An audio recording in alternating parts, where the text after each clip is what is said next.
Bonjour à tous, vidéo sur le chapitre 5, quantité de matière. Normalement, vous devez l'avoir téléchargé puis imprimé pour pouvoir qu'on le remplisse ensemble. Alors, dans ce chapitre, chapitre important pour vos éventuelles futures études en chimie, car c'est un chapitre qui est un peu la base de beaucoup de chapitres en chimie plus tard. Je veux parler bien sûr de la quantité de matière. Je vous avais déjà expliqué un petit peu que en sciences physiques, on ne comptait plus la matière en grammes, comme on a pu vous l'apprendre en troisième, ce qui marche toujours, on peut toujours mesurer la masse. Mais on va, maintenant qu'on a découvert de quoi était composée la matière, et notamment d'atomes, on va en reparler dans la première partie, eh bien, on va compter ces atomes. On en avait déjà parlé un petit peu, je vous avais expliqué, je pense, la nouvelle unité de cette quantité de matière qu'on appelle la mole, on va voir ça un peu plus tard, et j'avais expliqué que justement c'était juste un changement d'échelle plus qu'autre chose, et j'avais pris un exemple justement des masses. Alors, on va rentrer dans le détail sur cette constitution de la matière. Alors déjà, de quoi est constituée la matière? Alors, à l'échelle microscopique, on l'a vu dans les précédents chapitres, on a vu l'existence des atomes confirmés à partir du XXe siècle et notamment visualisés à partir de 1950. On a pu avoir ce qu'on appelle des microscopes électroniques, et donc des microscopes qui vont voir jusqu'à l'électron et donc l'atome directement. Alors, on va remplir ça ensemble.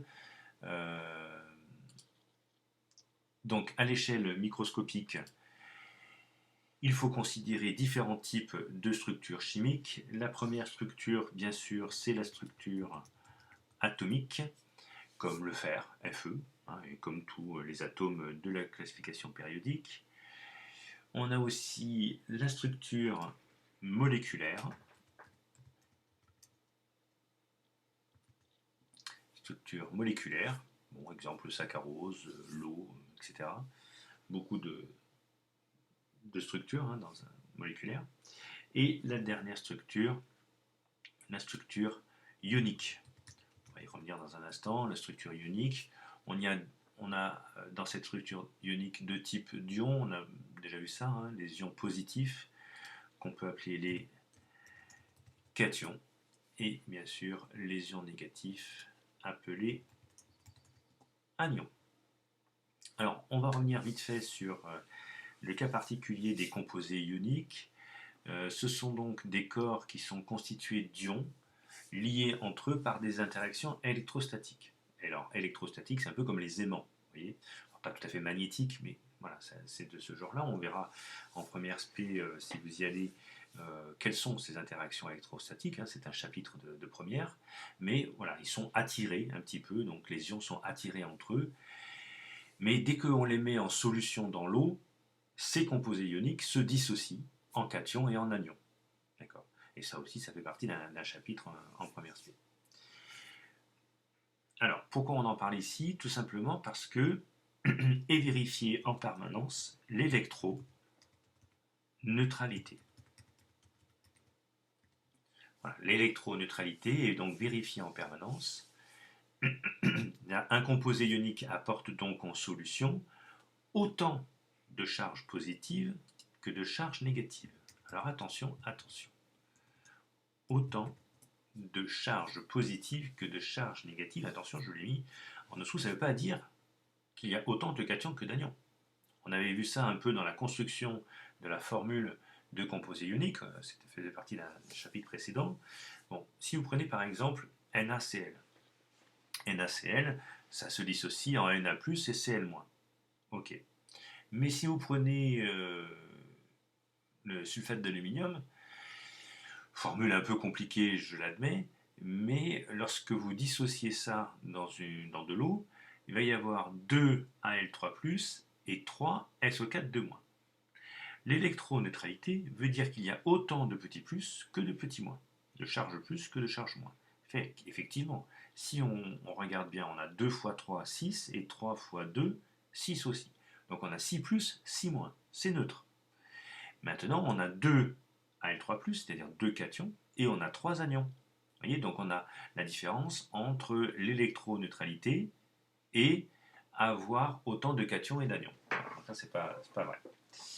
Donc ça, c'était pour l'échelle microscopique, une petite révision rapide de cette constitution de la matière. À l'échelle macroscopique, la masse d'une entité chimique, alors entité chimique, atome, ion, molécule, c'est en général de l'ordre de 10 puissance moins 26 kg. C'est une unité qui est très petite. On compte bien sûr des milliards et des milliards d'atomes ou d'entités chimiques dans le moindre échantillon de matière. Si vous prenez ne serait-ce qu'une mine de papier crayon là, dans les graphites, dans les crayons papier, prenez une petite mine de graphite, vous avez des milliards et des milliards d'atomes de carbone. Donc là, c'est un peu compliqué à l'échelle macroscopique. Donc, des paramètres physiques vont permettre de caractériser ce corps au niveau macroscopique, donc à notre échelle, à l'échelle humaine. État physique, comme solide, liquide ou gazeux, la couleur ou la masse volumique. Ça, c'est des choses qu'on peut mesurer facilement à l'échelle humaine. Alors que le nombre d'atomes, un peu plus compliqué. On ne va pas s'amuser à les compter, évidemment.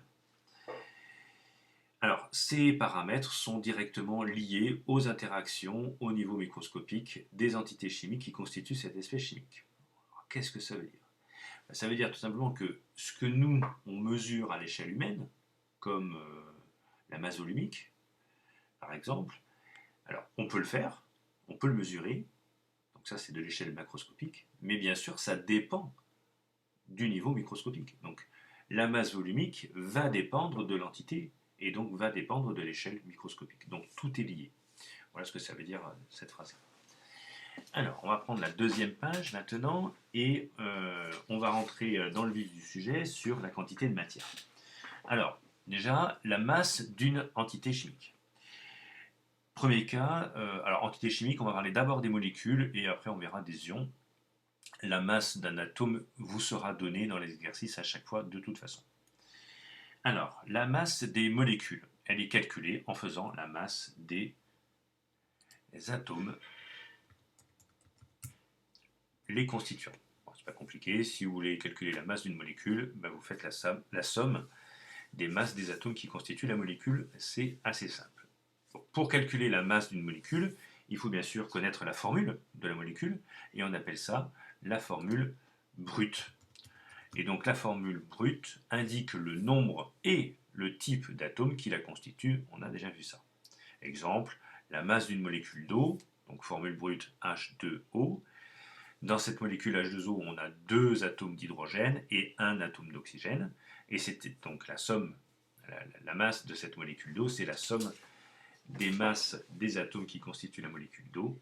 Donc on a la masse de 2 atomes d'hydrogène plus la masse d'un atome d'oxygène. Donc voilà comment, c'est pas très compliqué, vous allez avoir des exercices d'application très simples là-dessus la semaine prochaine. Alors on a vu dans un autre chapitre que la masse des électrons était très inférieure, je crois 10 puissance 4, donc 10 000 fois moins importante. Donc on pouvait bien sûr négliger la masse des électrons par rapport à la masse des nucléons qui constituent le noyau des atomes. Donc ce que je vous ai mis dans le paragraphe, ainsi lors du calcul de la masse d'un ion, on peut négliger la masse des électrons en excès ou en défaut par rapport aux atomes correspondants. Exemple, la masse de l'ion sulfate, SO4 2-, est égale à la masse d'un atome de soufre plus celle de 4 atomes d'oxygène, donc ça c'est logique, et vous avez les 2-. Donc là, cet ion-là est un anion, donc il a gagné des électrons, on pourrait se dire, tiens, il a gagné des électrons, on pourrait rajouter la masse des électrons. Eh bien non, parce qu'on peut négliger la masse des électrons qui sont en excès, comme ceux qui pourraient être en défaut aussi, par exemple pour Al3+. Al3+ a la même masse que Al de toute façon.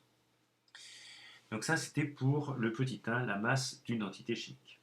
Alors, on va pouvoir maintenant compter donc le nombre d'entités dans la masse d'un échantillon. Alors, vous allez avoir la proportionnalité entre la masse d'un échantillon et le nombre d'entités chimiques qui le contient, et ça va permettre de calculer n à partir de la masse d'une entité. Alors, la masse d'une entité, on va parler exemple d'un atome. Donc la proportionnalité, je vais vous la faire ici. Alors ici, on a une petite parenthèse, hein, si vous souhaitez. Alors, je vais prendre mon crayon.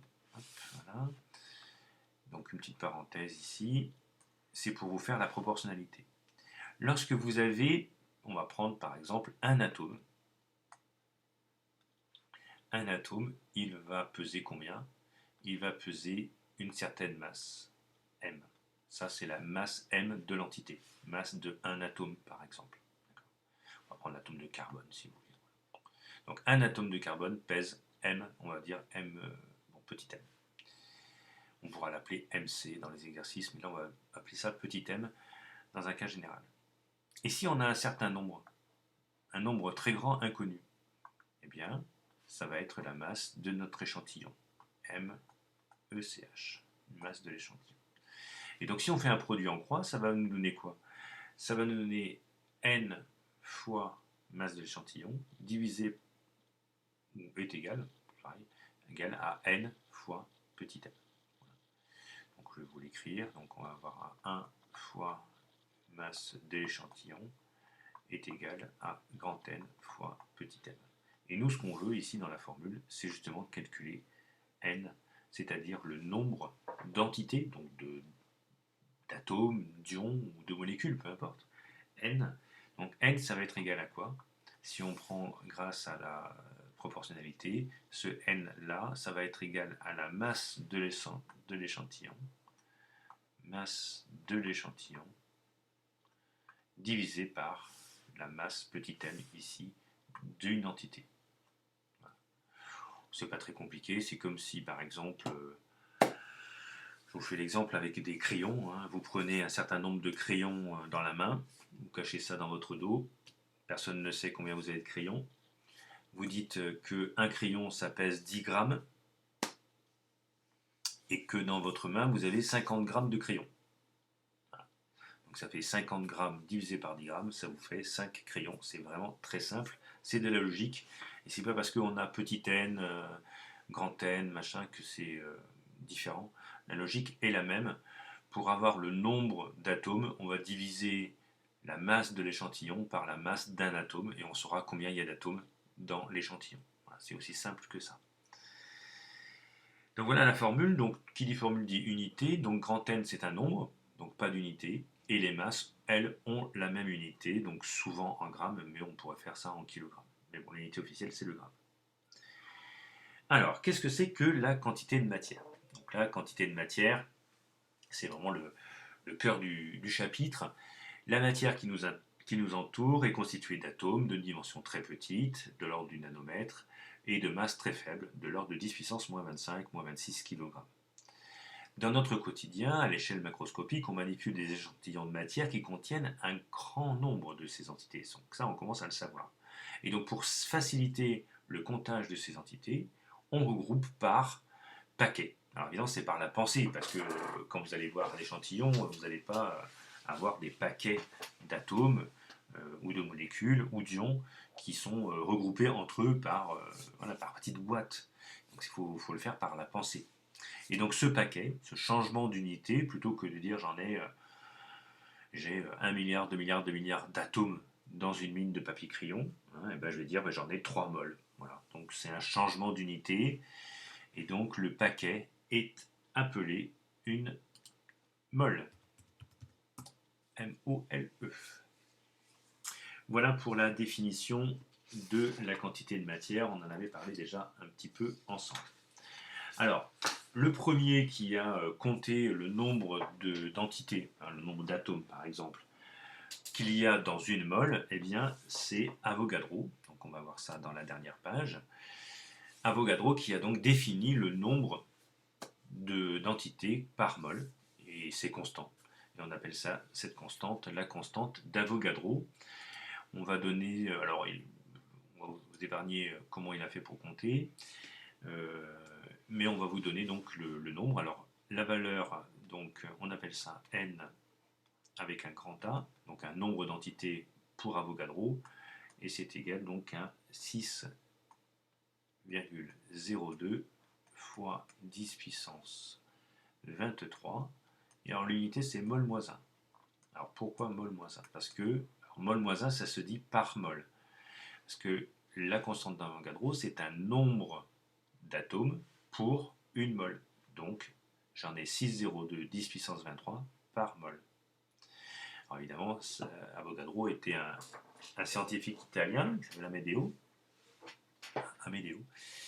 Et voilà. Et donc ces travaux ont permis de distinguer clairement les atomes et les molécules à une époque, bien sûr, où les atomes étaient encore assez controversés. C'était en 1500 quelque chose, 70 je crois. Comme ça. Donc il y a fort longtemps. Et lui, non seulement il a dit que ça existait, mais il savait que c'était très petit et qu'il fallait donner une certaine constante, un certain nombre pour pouvoir faire ce changement d'unité. Alors on a vérifié ces calculs plus tard et vous allez avoir un exercice à faire justement qui reprend un peu ces calculs. Donc la constante d'Avogadro, c'est un certain nombre d'entités par mol. Voilà, tout simplement. Ça va nous faciliter vraiment les calculs plutôt que de dire j'en ai 623 milliards, 2 milliards, 2 milliards. On va dire qu'on en a 1,2 mol. Voilà, c'est beaucoup plus simple, vous allez voir. Alors, on va pouvoir, maintenant qu'on a défini ce que c'était qu'une mol, on va pouvoir s'en servir. Donc le nombre, la quantité de matière, ça va être une grandeur. Une grandeur, je le rappelle, c'est quelque chose qui se mesure en sciences physiques, comme la masse, m, petit m, c'est une grandeur. On peut mesurer la masse de n'importe quel objet. Ici, on va pouvoir déterminer la quantité de matière, d'atomes dans n'importe quel objet. Et cette quantité de matière, c'est une grandeur qui s'appelle petit n. Donc, petit n, ici. Ça désigne donc la quantité de matière, elle s'exprime donc en mol, et le symbole c'est mol sans E. Le nombre d'entités et la quantité de matière dans un échantillon sont liés par une expression. Donc là aussi, je vais faire une petite parenthèse ici, car ça vient d'une proportionnalité, hein, tout simplement. Alors, dans cette proportionnalité, alors, pour une mole, donc lorsque vous avez une mole, ça correspond à un certain nombre n d'atomes, ou de molécules, d'entités, hein, et ce n, c'est celui qu'on a vu à l'instant, c'est Na, c'est-à-dire le nombre d'Avogadro. Donc en fait, si on a un certain nombre de moles ici, qui est égal à une mole, le nombre c'est Na, et si vous avez un échantillon un peu plus grand, on ne sait pas, donc c'est petit n mol, et là ça correspond à un certain nombre, grand N, qu'on pourrait retrouver avec la formule précédente, un grand N, d'entités chimiques. Et là, par proportionnalité, vous avez 1 fois grand N égale à petit n fois Na, donc ça je vais le marquer, 1 fois grand N égale à petit n fois Na, et nous ce qu'on veut c'est bien sûr la formule de petit n, donc petit n égale à grand N divisé par Na. C'est normal. Si on veut savoir, toujours pareil, c'est la même logique, si on veut savoir combien j'ai de mol, il suffit de diviser le nombre d'atomes total par le nombre d'atomes dans une mol. Donc on va savoir combien on a de mol dans grand N. Donc petit n, c'est en mol, grand N, c'est sans unité, et Na, c'est la constante d'Avogadro, elle est en mol moins 1. Alors ce petit n, c'est très très important. Lors de la réalisation d'une transformation chimique, les quantités de matière de réactifs sont des informations très importantes pour les chimistes. On va le voir dans le chapitre précédent dès la semaine prochaine. Ce nombre n en mol, c'est la base, comme je vous l'ai dit en début de chapitre. Au laboratoire, par contre, on n'a pas d'appareil de mesure qui indique directement la quantité de matière. C'est dommage, mais on en a vraiment besoin tout le temps. C'est vraiment la base, mais on n'a pas d'appareil. Donc, eh bien, qu'est-ce qu'on fait? Eh bien, on passe par la balance et donc par la masse de l'échantillon qui elle est facilement accessible. Alors, on va écrire pour finir ce chapitre. Alors cette formule, on n'en a pas vraiment besoin, donc là alors c'est plus ou moins au programme, c'est-à-dire que voilà, vous n'allez pas en avoir besoin cette année, on pourrait vous le demander, voilà, mais si vous faites des études scientifiques, vous allez très vite vous en servir. On va pouvoir combiner hein, les expressions. Alors l'expression qu'on vient juste de voir, c'est-à-dire n est égal à grand N sur NA, et on peut reprendre eh bien, tout simplement ce que valait grand N. Et grand N, on l'a vu tout à l'heure, c'est égal à la masse de l'échantillon sur la masse d'une entité chimique, et il ne faut pas oublier le Na qui est là, pour avoir cette formule ici. Alors, cette formule, elle est là pour tout simplement donner la quantité de matière en fonction des masses. Ben oui, parce que dans un laboratoire, je peux facilement peser, donc je vais avoir les masses, mais surtout la masse de l'échantillon. La masse petit m ici, on vous la donnera à chaque fois, et donc je vais pouvoir calculer petit n facilement en mesurant avec la balance la masse de l'échantillon. Donc ça, c'est assez pratique. C'est vers la fin des exercices et c'est le début du programme de première spé. Je vous l'ai mis ici en remarque. Ce dénominateur-là, petit m fois Na, eh bien, c'est ce qu'on appelle la masse molaire. Donc la masse de 1 mol d'atome, par exemple. Et cette masse molaire atomique, elle se trouve facilement dans le tableau périodique puisqu'elle correspond à la valeur de A. On avait dit que A c'était le nombre de masses, et bien justement c'est cette masse molaire. Donc ça s'arrête un petit peu ici pour le programme de seconde, mais vous voyez que tout est lié, et à partir du tableau périodique on peut avoir cette masse molaire, et donc bon, je vous le mets entre parenthèses ici, mais la formule, alors d'ailleurs qui a disparu dans le programme de seconde de cette année, hein, voilà, c'est nouveau, mais elle y était l'an dernier. Donc vous la retrouverez dès les premières heures de première spé si vous allez en spé. Mais si on remplace ce dénominateur par grand M, qui est donc la masse molaire atomique, vous allez avoir une formule N égale petit m de l'échantillon sur grand M. Et donc ça, c'est ce qui a été vu en seconde l'an dernier. Vous voyez, donc alors, je le mets entre parenthèses parce qu'il n'est pas au programme cette année. Ce qui est au programme cette année, c'est cette formule-là. C'est-à-dire que si vous allez avoir la masse de l'échantillon, vous allez pouvoir retrouver petit n directement sans passer par cette formule-là. C'est quand même plus pratique. Voilà, voilà pour ce chapitre sur la quantité de matière.